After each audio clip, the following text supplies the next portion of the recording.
Is this OR, where the Green Lantern Corps is based?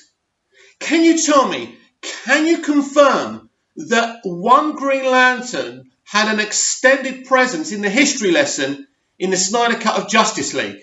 Hello? The reception's shit. I don't understand it. Is this thing on? Welcome back to Big Mouth, and fancy seeing you here in June. Are very welcome, my friends, and especially my enemies. All I keep on getting from you lot, talk about the Snyder Cut more. I thought you were a fan of Snyder. I thought you want the Snyder Cut. Of course I do, but I also have lots of things to talk about, so my apologies. So today's DCEU Daily is going to be all about the Snyder Cut. Welcome to Tuesday's edition of the DCEU Daily. So here's a conversation. Now, I think there's one guy called Greg Draven who I think was involved with Snyder's version of Justice League. So let me read you the conversation. As you know, apologise for my reading skills. They're pretty shit, but let's try. Thanks for sharing this. Can you tell us anything about what you had filmed that was cut? Or is it an NDA kind of situation? I totally get it. You don't want to get into trouble. No NDA that covers after release. So there was, now that's interesting. No NDA that covers after release. How many of those people have the same rules? Anyway, so there was a meeting. So there was a meeting of the gods scene that was cut. Much more of fighting Steppenwolf was cut, as was the celebration. What celebration? Anyway, right, so heard that Green Lantern was part of the meeting, the God sequence. You know if that was true. Greg Draven, absolutely was true, yes.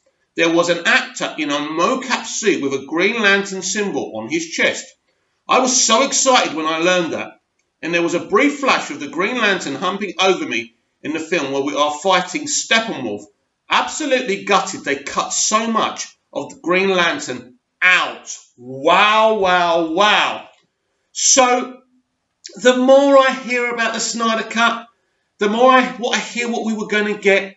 I'm sorry, guys. I'm getting so pissed off. Now, I do have a lot of respect for Snyder Cut superfan John Erengaza. I agree somewhat what he said in his big article, but it's mostly financial. Oh, why would Warner Brothers spend 40 million or 100 million? But the poor lad has spent all this time working out what a conglomerate, a multi-billion, trillion dollar company would spend on a cut we passionately want. John, I love you, dude. I do. But I don't care how much they're going to spend. They did something wrong, and they owe it to the fans. They owe it to Zack Snyder. They owe it to those actors who they didn't credit in the movie to do this cut. This is a big thing. This is a big deal about the film that we could actually get, about the actors and the director and the way they were treated, just because they were doing something very unique and very different and very ballsy. So when I hear that there was from an insider that there was going to be so much more Green Lantern, it really pisses me off. It would have been amazing just to see this history lesson. Now, if we go back to the big kind of pre-Snyder being pushed off the project, Zack Snyder blatantly told the media that the opening of Justice League was this history lesson. In fact, Zack Snyder said, this is very familiar, our opening to Justice League, to Lord of the Rings, the Fellowship of the Ring opening, when you see the history lesson of the Rings of Power, which lasts about, 5 minutes? Zack claimed this history lesson was going to be very similar. And when I heard this, I was so pumped and so excited. Imagine Justice League opens with a 5-minute history lesson. Green Lantern and the rest of these gods fighting not just Steppenwolf, but actually Darkseid. How awesome, how amazing would have that been? And talking of the Snyder Cut, you wonderful fans who are part of this momentous movement to get this cut released, I'm going to read you an article that's been posted on Screen Rant about how you guys are raising money, not just for the cause of the Snyder Cut, but for the suicide charity as well. So I'll be back in a split second to read that. So yes, here it is. Snyder Cut fans start GoFundMe for Comic-Con and suicide prevention. This Comic-Con stuff, this stuff that you guys are coming up with, it's not me. It's not me. I'll donate. I'll do anything. I'll do anything to help. There's no question about that. But it's not me who's part of this. I'm part of the movement in the sense of me doing videos and trying to promote the movement. And I'll do anything that you guys suggest because I'm desperate to see this movie for so many reasons. Anyway, so let's read it. This is a course this is interesting, by Cooper Hod. I actually thought it was going to be by the usual guy whose name, what's his name? Colbert. He's normally doing all the Snyder Cut fans, but this is awesome.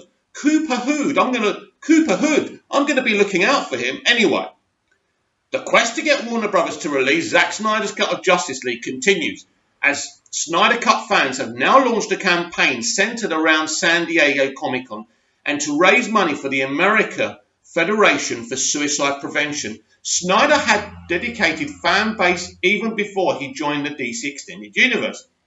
And after everything that happened with Justice League, they have not stopped trying to get his true vision for the movie released in some form. The Snyder Cut was once believed to be a myth by many, not by me. But Snyder revealed earlier this year that his director's cut does exist, which we already knew. This cut of the film is still not his originally intended vision, though his changes to his script were made well before shooting began. Unfortunately, he was not able to see Justice League through after he stepped away from the movie following the death of his daughter. That's the official line. We know that might be partly something to do with it. No, listen, I'm not going to... They sacked the guy. They sacked the guy citing that reason, and it's despicable, right? Who died by suicide in early 2017. The Snyder Cut fans have not stopped at raising awareness for the cut, but also made it a point of theirs to support suicide prevention financially. Brilliant. A new GoFundMe has now been launched by Snyder Cut fans to try and do this again. The campaign centers around San Diego Comic-Con, where they hope to show a significant sign of support for Snyder through advertising, and on the floor of the convention, the GoFundMe is being used to fund a banner for 2 hours to release the Snyder Cut flying above the convention, with half of all donations given to AFSP in honor of Snyder and his daughter. With well over a month till San Diego Comic-Con, the GoFundMe has amassed over, is it 15,000? I'm no good with reading numbers anyway, allowing for a large donation to be made later this summer. Well done, guys and girls. You're doing a great job. I really do admire what you're doing. Thanks to the outpouring of support for Project Comic-Con, as they've dubbed the latest movement, the Snyder Cut fans will be able to do quite a lot. The banner was just the first step of their plan, and the current total is also enough to finance a billboard. Now, I want to talk about the billboard. I think the billboard is more important than having a banner flying over the sky. A banner is great, but it's not as visual.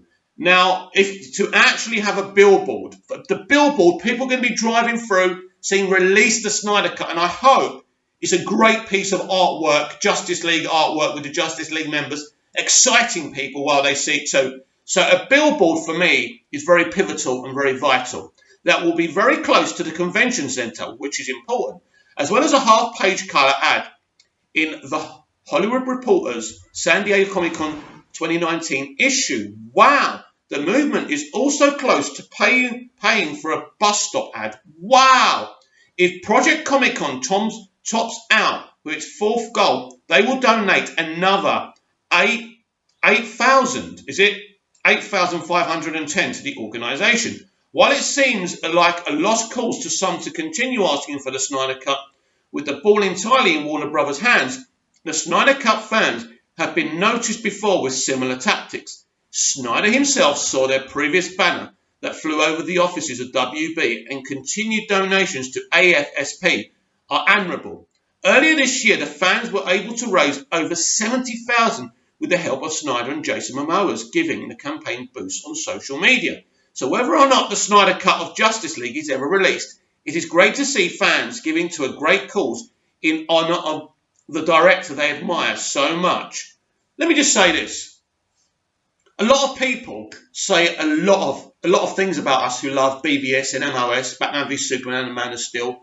They say a lot about us who admire what Zack Snyder did and David S. Goyer and Chris Terrio. They say a lot about us. They call us toxic. They call us religious nutters. I'm not religious. The only God I believe in, by the way, is me. So put that in your pipe and smoke it. But anyway, right, we are not toxic. But what is better, to argue with people who are trolling us about this or to give to this foundation? Every time they say something, try not to react. You don't have to react to them. Because for them to say things, we're hitting them. We're hitting them by doing this. They know that the more we keep on going, bashing that sledgehammer at Warner Bros., reminding them of what we want and why we want it, the more these generic movie fans get annoyed. Because what have they got? The MCU. Wow, the MCU. Where you watch a movie once and you toss it over your shoulders. And then you toss it and go, oh, the MCU, so amazing. Is it? It's okay. I've got the Blu-rays, but let's not get carried away here. So, isn't it better just to do these things like the charity thing, keep your mouth shut when they come at you, and carry on doing what we're doing? But of course, I get very upset when I hear we could have had so much Green Lantern when we could have had a 5-minute history lesson, and we didn't get that. But instead of carrying on and prolonging my anger and your anger, I say this. Fans of Zack Snyder, fans of Man of Steel and Batman v Superman, keep on doing what you're doing. Will we ever get the Snyder Cut? I don't know. Is it realistic? I don't know. But the best victories are the ones you think you're never going to win.